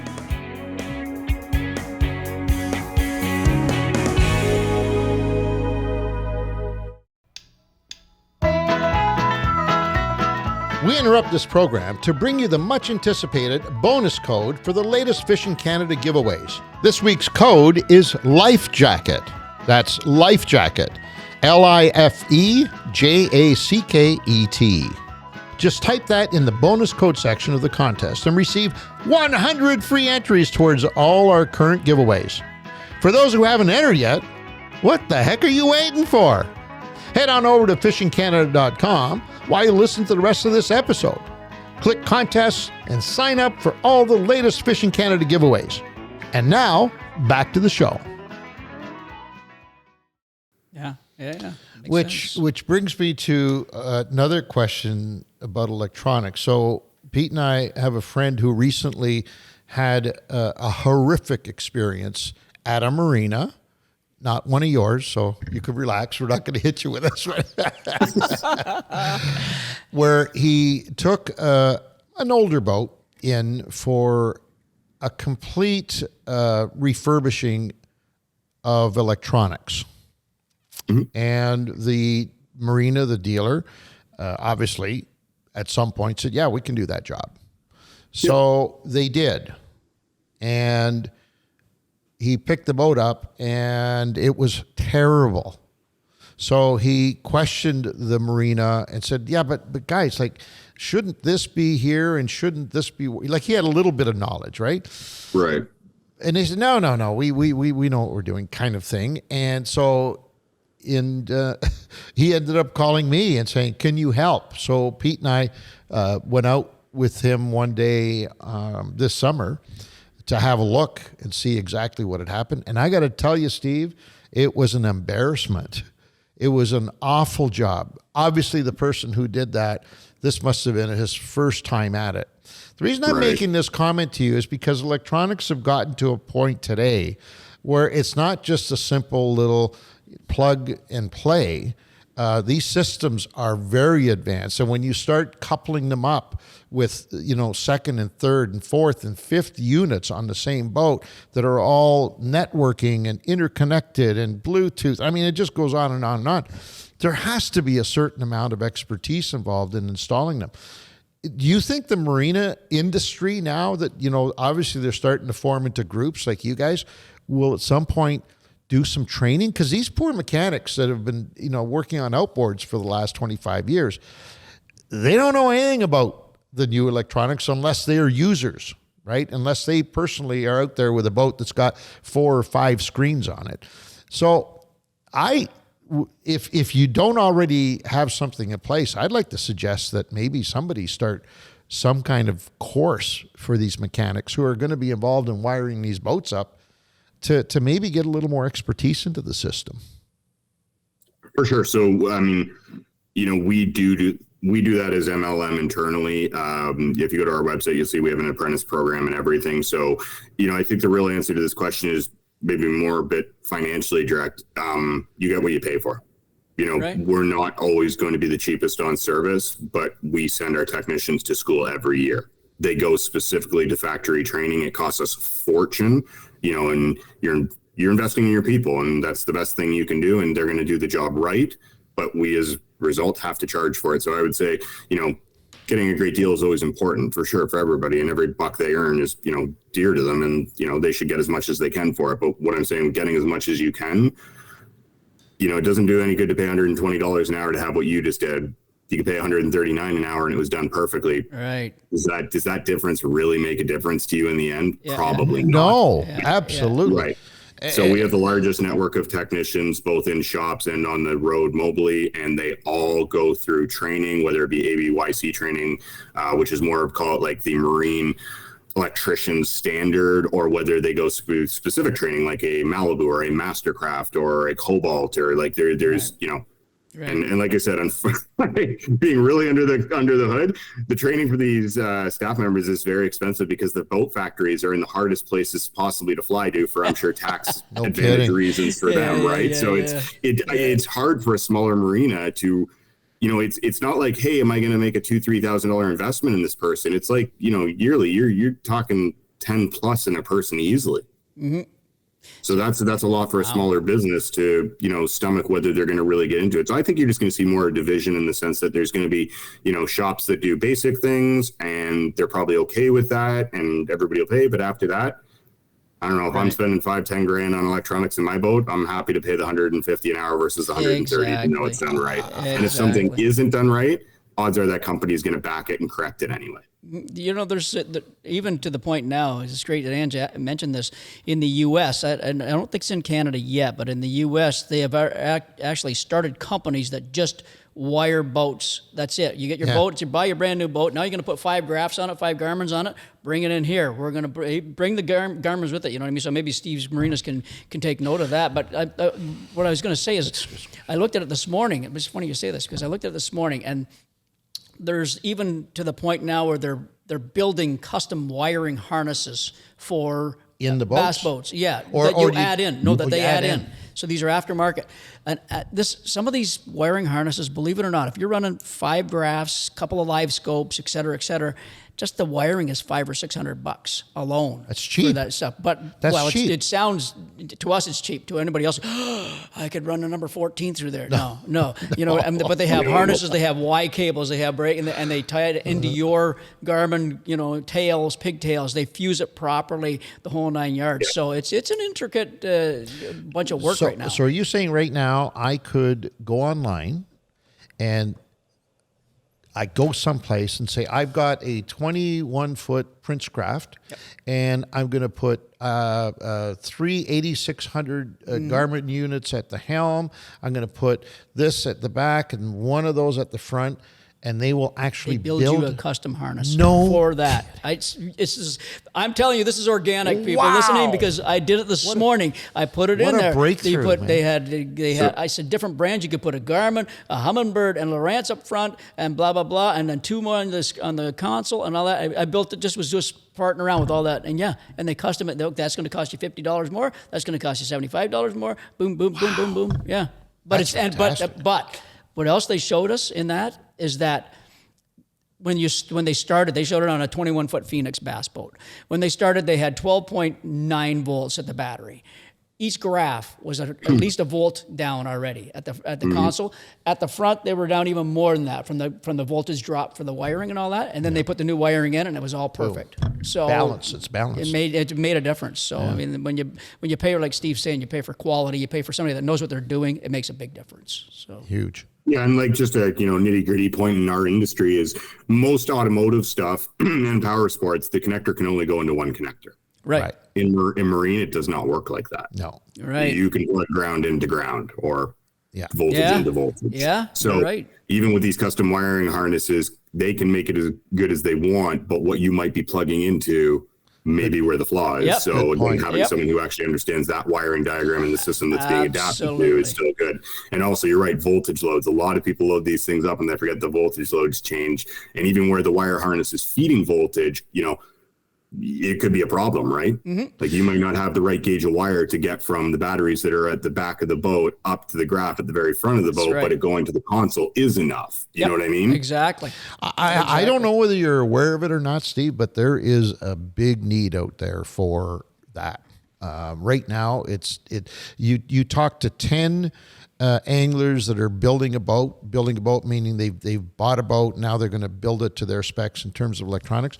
The biggest weakness that they have right now is finding a place that has the credentials to be able to wire these things up and make them work flawlessly. So it's something that, if you're not aware of it, something that you might keep in mind as this Maple Leaf group grows, that maybe I'd love for you to say electronics warehouse, right? Well, I'd love for you to say to me right now, we got it covered. Tell them to call 1-800 and we will look after them. That would be great.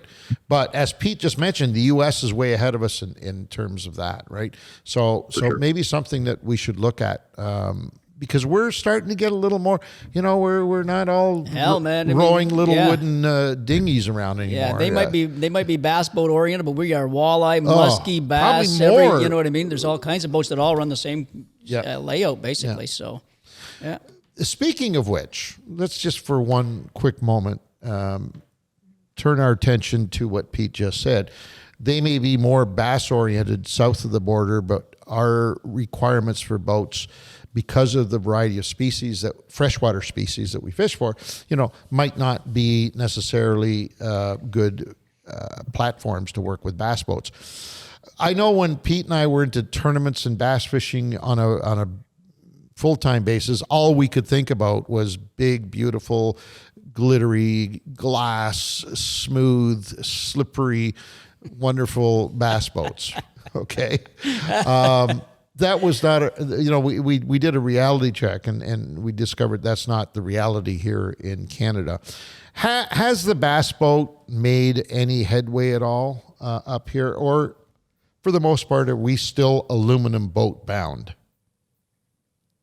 Yeah, I think we're still aluminum boat bound. I think the bass boat, definitely has its market for sure. It's a very small market in the sense of the guy that's willing to put on the Mustang survival suit to go out boating on a day like today versus someone who can just sit in what we're wearing and, even without a heater or in a heater in a dual console, more style fishing boat. So I also think bass boats are hard for a family, truthfully. And I think a large portion of our consumers are still family boaters. So it's just more inherent to buy like a fish and ski from Princecraft type thing, like a Holiday or something, than it would be a bass boat.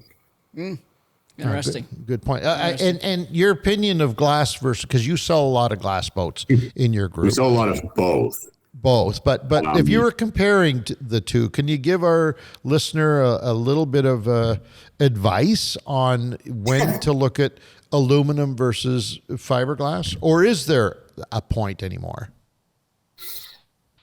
I don't know. You could make this argument that I'm like the guy that's like, I'm not getting rid of my V8 big block pickup truck, even though this 4-cylinder twin turbo is still more efficient. Like, and I guess my answer to that is I'm a bit of a fiberglass guy, but I think aluminum really does make a lot more sense in a lot of ways, but I'm a fiberglass guy. So I think you'll get a different answer from every boat person you ask that question to, whether the market they're in, whether they're a veteran boat guy or new boat guy. I think it's still a pretty big spray effect answer to that question. But yeah, I would think that aluminum has made more advancements than fiberglass has recently. So that's the way I'd answer the question. For sure. We've noticed that when, like Ant says, we used to run fiberglass boats all the time. Of course, with Princecraft this many years, we've run aluminum so many years. And yeah, they've come a long way. Aluminum boats have come a long way. That's for sure. We had both. I mean, for the most part, we ran, for our own personal use, because we were into tournaments and bass fishing and all that stuff. We had to have bass boats for that. Mm-hmm. But, on the show, it's been Princecraft since the beginning of time. Yeah. And so we've had the luxury of having our butts in both boats. And I think for the most part, the glamour and glitz aside, although aluminum boat companies are starting to get awfully close to that glamour and glitz. The new Princecraft line for next year, it looks pretty spectacular. It looks pretty good, doesn't it? Yeah, for sure. So I think that advantage is gone now. And performance-wise, I mean, what we've done with FNC1, we've taken aluminum Princecraft hull and turned it into this piece of machinery that we've broken away from the mold of aluminum boats being slow and sluggish to aluminum boats being holy crap. Right. Yeah. So totally. And I think the look too, like the look has come a long way. They do. Remember when we went to the East Coast this year, they had our exact boat. They had the Expedition 200, our new one. And remember the guys from Quebec? They had it decked up. That thing was it was a gorgeous looking machine. It sat there. Steve, this is the best. We've never seen this before. So you got your 2 slips, your 2 docks, right? You got for 2 boats to go in there. Well, these guys, they like their boats so much, they pulled it right in the center and they tied off both corners like that. So it was sitting in the middle of all the slips. It was the coolest looking thing I've ever seen. They said, "The hell with it! I'm taking the whole space." And they had it all black. They had a Garmin trolling motor on the front. They had a Merc on the back and everything. They had some black power poles in the back, and it was cool. It's a cool looking. They're so nice and modern looking. So this is a good question. I think now let's compare fiberglass fishing boats to aluminum fishing boats. Is there a price difference? Is there a lot of price difference? The variables? Yeah, I mean, the fiberglass fishing boat's just more money, but that's not. I think that, like, how do I phrase this? Sorry. So if you look at, let's say, a Princecraft offering where, you have a starting point and then you have the highest end point. Mm-hmm. In the fiberglass world, that's split. So in other words, the price point, let's say fiberglass fishing boat, is more going to be like a Bayliner center console, let's say. Whereas, say, the upside to that side is more a, bass boat that's a little bit more expensive in cost, what that higher end of the Princecraft line is. So, pricing for the aluminum, you're in the kind of same product the whole way through. Whereas in the fiberglass and the fishing, it's more, unless, of course, you go to, let's say, like a Boston Whaler or Grady White, then yes, that's going to be a lot more money on that fiberglass side of fishing. But the specific, smaller fishing boats, let's call anywhere from 14 to 22 feet. Mm-hmm. Yeah. If you're looking to spend $200,000 on a 20-footer, you're going to be buying a fiberglass, bass boat. If you're looking to spend $50,000-$60,000 on a fiberglass boat that's under 20 feet, you're going to be, into more like a Bayliner. Right. As he said that number, $200,000 for a bass boat. By the way, if people listening, that's a reality nowadays in this day and age. I'll tell you, one of my bucket list things this year, I had the privilege of riding on a couple $1 million 47-foot Grady White with 425s on it. And oh my God. You want to talk fishing boat, this thing was pretty epic. Oh. What is a 425 Merc worth? Was it a Merc? I'm assuming they were Mercs, you said? These ones are actually Yamahas, but so 425, like 400 Merc or 425 Yamaha. I mean, Merc still does build the biggest guys, those 600s. I mean, okay, what's the price tag on a 600? You got to know approximately. What's the price tag on that 600? Oh man, the motor itself's like $100,000. Like I was on a 54-foot Scout that had 3 600s on it. I think it was incredible. Like the motor advancements Mercury has done with just the lower unit turning, so that the motors can be much closer together, so you can get more motors and more horsepower in the back of these outrageously cool offshore center consoles. Yeah, it's pretty spectacular. Wow. You mentioned Merc, so that was going to be a later question, but we might as well go there right now. I know Merc has been secretly developing a whole range of electric motors. How long before we sort of look at the electric motors being maybe not the norm, but certainly gaining in popularity? Because right now it's totally it's out there. What's your opinion on that? I think electric motors, I'm not a Brunswick strategist by any means, but I would say that the path for the manufacturers is probably more in the commercial recreational segment. So meaning tour boats and things like that. Like if they can find the things that are operated on a daily basis to get them to go electric, similar to following what the pattern of the public transportation with buses are, what I mean?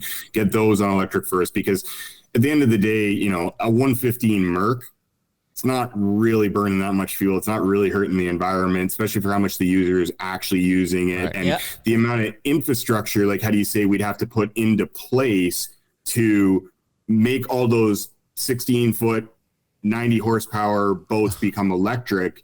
I think we're actually probably hurting the environment more to put charging and power lines and everything into where it's never even had a plug before than we are just by burning a tank of fuel with our family in that 115 Merc. But, a commercial operation that's running 4 of them a day on a, boat for parasailing or things like this, like even fishing tours where it's like, you're coming back to a spot that has the infrastructure to charge that boat overnight. It's going to be used for this amount of time in a day. There's someone that we always have planned to go get them if there is an issue. Not to say you wouldn't do that with gas engines too. I think it's just that commercial recreational operation is more suited and ready to deal with the barriers from migrating from gas to electric.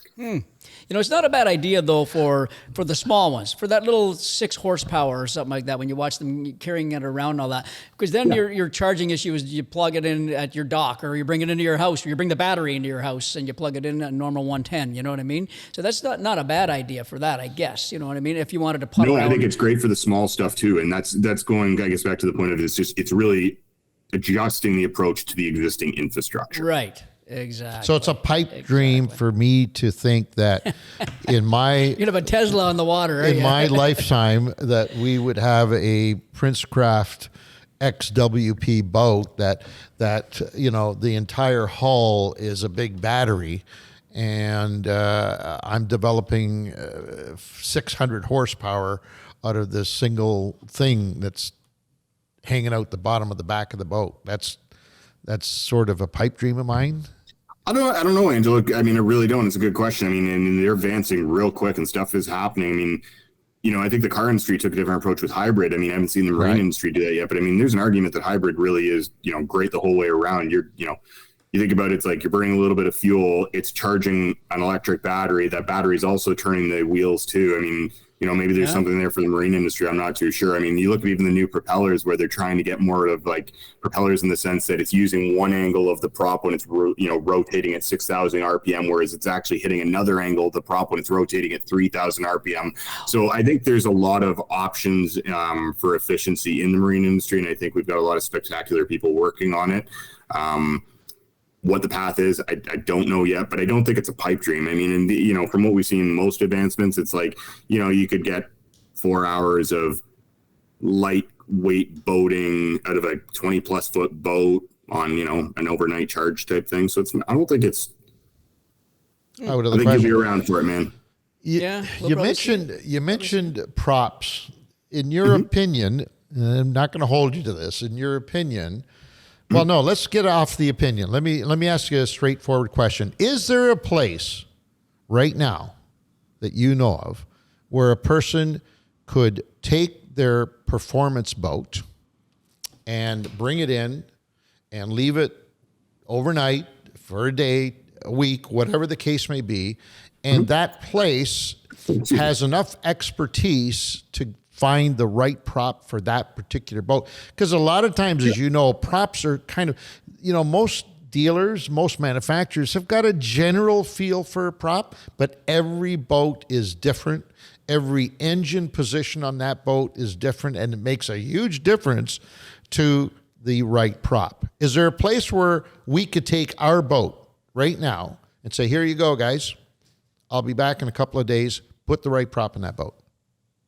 Yeah, for sure. Like any of our dealership style marinas could do that for you. Wow. The marine resort style ones just aren't dealing with boats, I would say, of that size. They would be more looking at things like for, again, like a 52 footer to turn as much torque as possible. Right. But, high end, speed performance on boats, let's say under 25 feet.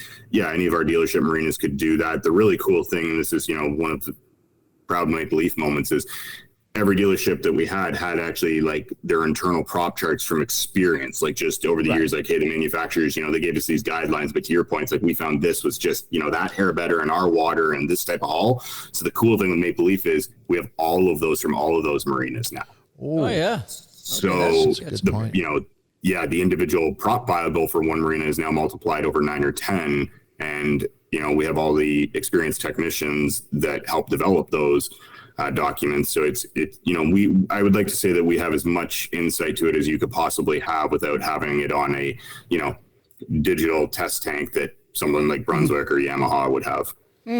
Interesting. Because, the problem with what Ange is saying, a lot of people are very, very concerned about getting the most out of their boat. The problem is, they say try a bunch of different props. Where are you going to get these props? Yeah, exactly. I got to buy 10 stainless steel props at $1,000 each to try them and then try and sell them off afterwards. No, that's a ridiculous thought. But a place like what we're talking about here, they have multiple props. I'm sure they could even try. I would assume. Oh right? yeah, like Gordon Bay, Walker's Point, Huntsville Marine, DeMaisons, got a whole they're whack stocking of hundreds props. of props at each location, and those locations I just named are all within 1 hour of each other. So even if one didn't have it and the other didn't, I mean, in theory, one of our parts drivers could take it. But I mean, the consumer at that point, if they're as motivated as I am when I want to get some performance done, they'll drive an hour knowing it's still in the same thing. And you're not even like necessarily bugging one marina to the next. It's like, hey, we're giving the heads up that you're coming. Like, this is a project we're working on together, and it's all good, right?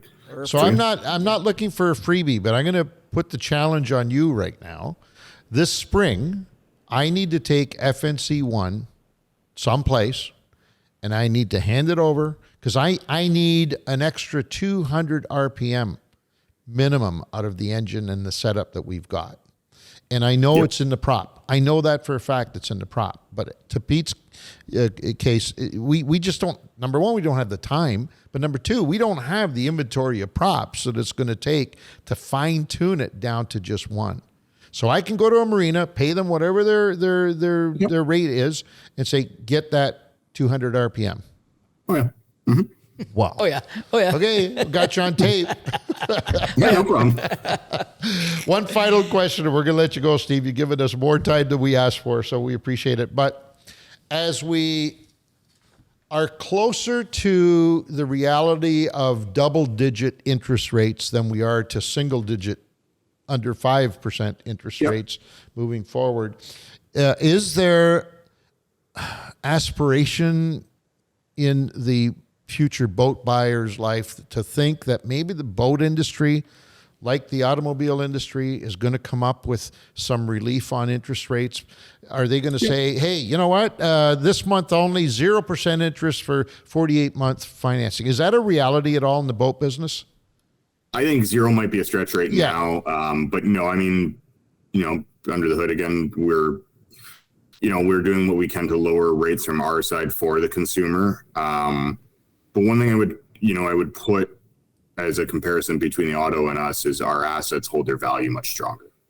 Right. Oh, yeah. Across the board. Interesting. So, when you're, don't get me wrong, for lack of a better word, it is a mechanical product. It's a depreciating asset, but the depreciation scale is like very minimal in comparison to any automotive product. So, it's not a house where you hope it's appreciating, but it's not far off in the sense of costing you. So, yeah, interest rates are hard for everyone in, all parts of life, but we're doing what we can to buy them down a bit for everybody. And like I said, you're getting an asset that does not have a heavy depreciation scale. The problem with that, the asset thing makes sense. The asset part of it makes sense. But the problem is, if we close in on that $200,000 barrier for most people, it's one thing to look at it at a low interest rate, but making that monthly payment at a high interest rate puts them out of the market. It's an expensive boat. Right. So, and that's why. It's an expensive boat. I would agree. Yeah. And, we can help out on those a little bit more too. If you're looking at spending that kind of dollar amount. Okay. Beauty. All right. Well, that's very interesting. There you go. Steve, thank you so much. And if we could impose on you to come back on a more regular basis now that we've reconnected our relationship, like you did on the radio show. I think we had you on every month or so on the show, and we'd save up the questions and then unload them on you. If you are so inclined to want to do that, we'd love to have you on the program. For sure. For sure. No, I appreciate it. It's an honor to be on the program and have your audience listen to my voice for a little bit. So yeah, it's all good. Thank you. Yeah, excellent. All right, man. We'll talk to you in the future. You take care. Sounds good. Have a great day. Steve. Take care. Wow. A lot of good Learned stuff. a lot, didn't we, there? A lot of good That stuff. was good. A lot more than I bargained for. I tell you. He used to be great when we had him on the radio program. It was well, he's very knowledgeable. There's no doubt about it. He always has been, and I'm sure he always will be. Right? He seems to stay up on everything, and Isn't it funny? Because what's old is becoming new. Steve was with us on the old radio show. I told you I spoke to our good friend Sean Kelly recently, who's looking to come back. Rekindling the old relationships. Gord Pizer is soon going to be here. Doing podcasts. So what's old is new, my friend. Look at you, buddy. Look at you. What a great show. Yeah, that was good. hopefully we can do more of this type of thing. You know what? I mean, our audience, there's no doubt that a lot of our audience has boats or uses boats or rents boats or whatever, somehow is involved with boats. And this was great. This was great for us, I'm sure. Oh, no it was kidding. great for me. The fact that I know now that I can take my boat someplace and get those 200 RPM that I so badly want. The thing is here, everybody listening, Ans is going to pay about $2,000 to get 200 revs, RPMs. 200 RPM. Absolutely. That would be cheap. Oh, God, that's awesome. Anyways, I want to thank everybody for joining us. Don't forget fishingcanada.com, the portal, the gateway to your next fishing adventure. More importantly, get in there and get some of the goodies that are up for grabs on the contest. Yeah, absolutely. As well as the wonderful shop.fishingcanada.com Anyway, by any chance. Pretty nice. I'm still wearing this one that I haven't washed and keep it looking good for the last 3 weeks. On behalf of the entire crew, Boba, Dean, Nick when he's here occasionally. Missing Nick. Missing Nick. He's Peter Bowman. I'm Angelo. Thanks for joining us. We'll catch you next time.